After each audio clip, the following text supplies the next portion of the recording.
कहना है, अभी जो बहाली का आलम चल रहा है, जिस तरह से बिहार से लेके सेंट्रल गवर्नमेंट तक, खैर बिहार में तो अभी वैकेंसी दे रही है, तो वैकेंसी के साथ साथ राजनीतिकरण भी किया जाता है। सर, हम आपसे पहले एक बात करना चाह रहे हैं, उसके बाद हम आएंगे सेंट्रल गवर्नमेंट पे। जैसे कि बीपीएससी टीआरई 1 हुआ, बीपीएससी टीआरई 2 हुआ, अब बीपीएससी टीआरई 3 की तैयारी हो रही है, उसमें भी मैथ्स का बहुत अहम रोल है, रीजनिंग का भी महत्वपूर्ण रोल है उसमें मैथ तो पूछा ही जाता है। तो सर, इसमें क्या हुआ, तो बीपीएससी टीआरई 1 में भी जो है एक ही कैंडिडेट का, जिस तरह से पहले रेलवे एनटीपीसी में आप देख रहे होंगे, एक ही स्टूडेंट का 3-3 जगह 4-4 जगह उसका सिलेक्शन हो गया था, जिसके वजह से जो है ना, मतलब रिजल्ट की संख्या तो ज़्यादा दिखा रही थी लेकिन नंबर ऑफ स्टूडेंट वहाँ पे कम था। ठीक उसी प्रकार अभी बीपीएससी से जो सिलेक्शन हो रहा है, एक ही स्टूडेंट का 6 to 8 में रिजल्ट दे दिया जाता है, उसी स्टूडेंट का जो है उसी रोल नंबर पे 9th-10th में दे दिया जाता है, 11th-12th में भी दे दिया जाता है, जिसके वजह से नंबर ऑफ कैंडिडेट का तो 30,000 ही संख्या होता है, लेकिन रिजल्ट कहने के लिए 1 लाख हो जाता है, तिगुना हो जाता है, जिसके वजह से 1 नंबर से 2 नंबर से विद्यार्थी छूट जा रहे हैं। तो अभी जो था उसमें ये कहा गया था, जो सप्लीमेंट्री रिजल्ट दिया जाएगा, यानी कि पूरक परिणाम दिया जाएगा, जो कि मल्टीपल्स कैंडिडेट, मतलब मल्टीपल्स रिजल्ट जो दे दिया गया था, एक ही स्टूडेंट का कई बार रिजल्ट दे दिया गया था,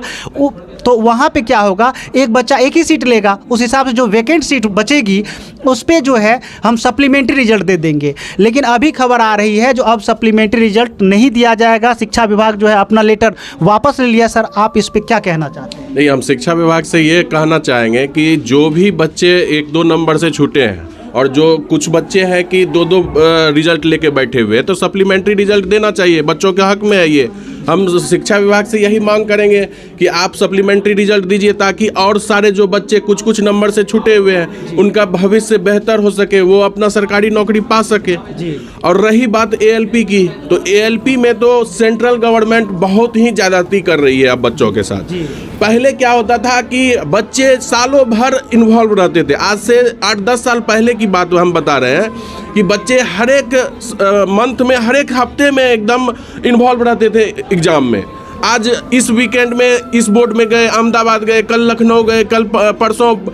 पटना गए, फिर अहमदाबाद गए, मतलब कि हर एक बोर्ड के लिए अलग अलग वैकेंसी निकलता था। तो इससे क्या होता था कि आपका जो अच्छे स्टूडेंट रहते थे, मेरिटोरियस रहते थे, वो कहीं ना कहीं सेटल हो जाते थे, उनको बार बार मौका मिलता था। मान लीजिए कि ये एक मौका चूक गए तो उसको दोबारा तुरंत मौका मिलता था। लेकिन अभी का जो सिस्टम है कि आपका 6 साल पर वैकेंसी दे रहा है और 6 साल में 6,000 भी वैकेंसी नहीं दे रहा है, तो ये तो आप भविष्य, आज के युवा के साथ भविष्य के साथ खिलवाड़ कर रहे हैं। और विशाल मैथमेटिक्स ये ऐसा संस्थान है, यहाँ पर हम सब सिर्फ और सिर्फ जो गरीब बच्चे हैं, जो आर्थिक स्थिति जिनकी मजबूत नहीं है, उनके लिए इतना कम फी में और बेहतर यहाँ पर क्वालिटी की शिक्षा दी जाती है। चाहे वो रीजनिंग की बात हो, 250 रुपया में रीजनिंग पढ़ाया जाता है, होल मैथ यहाँ पर 999 रुपया में भी पढ़ाया जाता है, जो कि कहीं ना कहीं कोई भी बच्चा इसको पे करके अच्छा क्वालिटी का शिक्षा यहाँ प्राप्त कर सकता है। और इतना तो तय है कि मैथ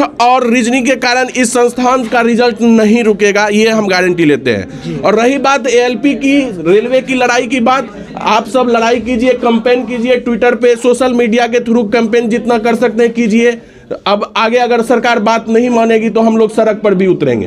तो आप सभी को यदि वीडियो अच्छा लगा होगा तो शिक्षक वाला यूट्यूब चैनल को सब्सक्राइब कर लीजिएगा, वीडियो को शेयर कीजिएगा।